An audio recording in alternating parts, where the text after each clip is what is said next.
Hey, what's up everybody? Welcome back to another video. Now, if you've been around on this channel, you'll remember that last summer I made a video called 15 levels of playing the piano. This year, I thought it'd be interesting to make another video, like a sequel of sorts, since I was getting ready to make videos on pedaling and phrasing and other quote-unquote more musical topics. But of course, if you were also here last summer, you'll remember my video, What is Musicality? And you'll know that it's not a term that's really one size fits all, and there's a lot of nuance to it. And so I'll caveat this list by saying that it's really like, if I had to break it down into stages, if someone asked me to list out exactly what process I would take to learn a piece musically and develop musicality for a piece, or even perhaps how I prioritize my approach to musicality or what aspects of musicality I'm thinking about at each step of the process. So of course, feel free to disagree, feel free to let me know if you would change the order of what I'm doing, because I mean, this is just what I'm thinking, how I feel right here, right now. These levels are split into 4 groups with 2 levels each, giving us a total of 8 levels. I'll be demonstrating everything with Chopin's Ballade number 4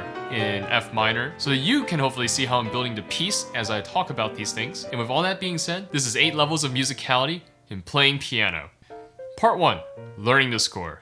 And level 1 in part 1 is learning the notes.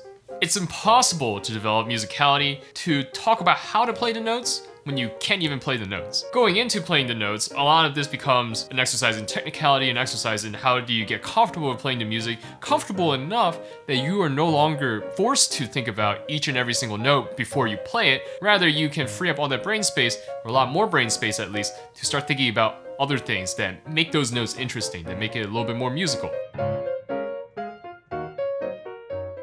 Now, level 2, which is also in part 1, is adding dynamics. The dynamics are really a part of the score. When you're reading the notes, you really should be reading the dynamics as well and trying to play those from the outset. I myself am a strong believer in this. I think that the dynamics make up a part of the score, that they're very integral to the communication that the composer is trying to have with you, the performer. But if I had to split things off into how I think about them, then I would think about adding dynamics second, because the dynamics are the first step to thinking about how we contour the entire piece, how we're beginning to shape where the crests and where the valleys are in what we're playing. I still have it at level 2 because this is like a very broad sweep of everything. We're missing a lot of the nuances that the composer perhaps has not written or are left up to your interpretation. Those will come later, but this is just what's written in the score, which is why part 1 is learning the score. After part 1, we go into part 2, which is working the melody. Then level 3 is voicing the main melody. This is, I think, a relatively straightforward concept, but a lot of people end up struggling with this. It's one thing to think that I want to hear the melody more. It's another to then be able to play both hands or even different notes within a hand at different loudnesses, at different strengths, and at different weights. So level 3 is all about bringing out the main melody so that the audience and you, the player, are able to hear the line that's being drawn and the notes that are carrying that expressive weight. For most pieces, for most songs even, you probably remember the melody the most. The melody is what stands out and captures your attention. The melody really is, in some ways, the most important part of whatever piece you're playing. Now, how to practice this? Of course, the recommendation is to play a lot of Bach, to practice voicing, but overall, bringing out the main melody is level 3. Level 4 is phrasing the melody. Now, the difference between voicing the melody and phrasing the melody is that voicing the melody, we're just bringing the melody above the rest of what we're playing, whereas phrasing the melody, we're giving it shape, contour, and curvature. We're beginning to think about where the smaller highs and the smaller lows are. We're beginning to think about the places where we want to breathe, the places where we want to perhaps speed up a little or even slow down a little to create different sorts of feelings within the melody. And we're deciding how the melody should sound. Is this going to be something that's sung very sweetly, or is this going to be something that's perhaps a little bit more abrasive or a little bit more harsh? Those are decisions, those are things that for me fall under the idea, the premise of phrasing the melody and beginning to shape it. And now that brings us to part 3, adding textures, and level 5, which is adding the pedal. And now in a future video series, I'm going to be talking a lot more extensively about the pedal. One of the uses of the pedal is to create texture within the sound. By texture, I mean how thick or how thin is the sound, or how wet or how dry is the sound. Texture could even encompass using the left pedal as well. In the previous steps, thinking about how to phrase, how to learn the notes, all these things, I'm already thinking about how to connect with the pedal. I'm thinking about what sort of emphases perhaps I want for certain notes in the melody. But here, the utilization of the pedal is solely for textural purposes. Is this thick? Is this dry? How resonant is this going to be? Perhaps how small or how intimate or maybe how marcato I want some of these sounds to be. That's what I'm thinking about with level 5 and adding the pedal.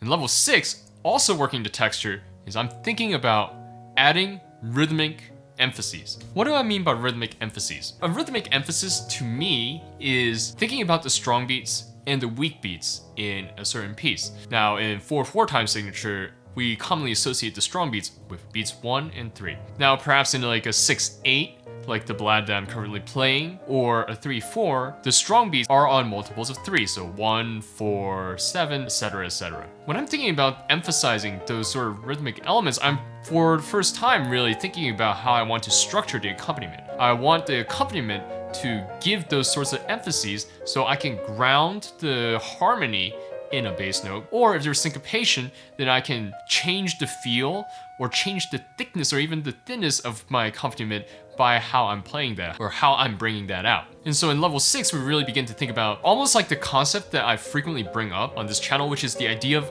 important notes. Again, important notes in quotes because every note is important, but which notes do we want to hear more? And in an accompaniment, sometimes those are the notes on the strong beats, sometimes those are notes that bring out certain rhythmic elements or perhaps highlight certain tones in the melody. Those are all things that we're thinking about here in this level, level 6, adding rhythmic emphasis or perhaps adding accompaniment emphasis. I don't know, I don't have a good name for this.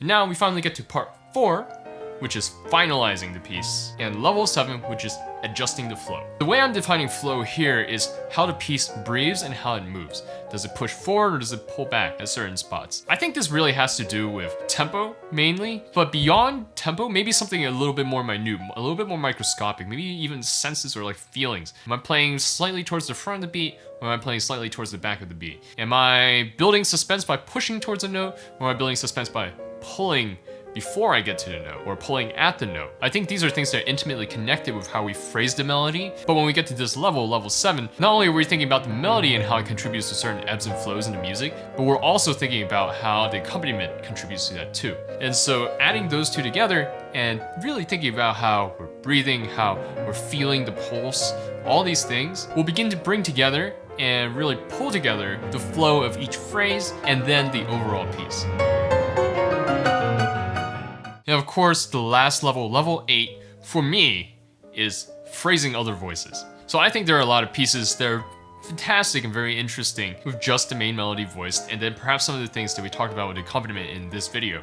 But there are a lot of other pieces, and even in those simpler pieces where I like to play with certain melody lines that I hear in the accompaniment. Maybe if I draw together all the notes in the bass in each measure, then I'll see like a walking line and I'll think about how I can maybe phrase that line even though it's very disjunct. Maybe there's little melodic patterns that show up, maybe like 2-note patterns, 3-note patterns that come up in other places or in other voices that might be interesting if you tried to phrase them in a musical way with their own little ebb and flow or with their own little contour or own little shaping. And so basically you're doing what you did with the main melody except with all these other voices or other little things that you can find in the music, but you still have to keep them below the main melody, and that's what makes it difficult and what makes it interesting. This is like adding many layers of complexity, of intricacy to your playing. I think it gets really interesting and really complex and really intricate when we really take the time to consider how to phrase all these things and how they also contribute to the musicality.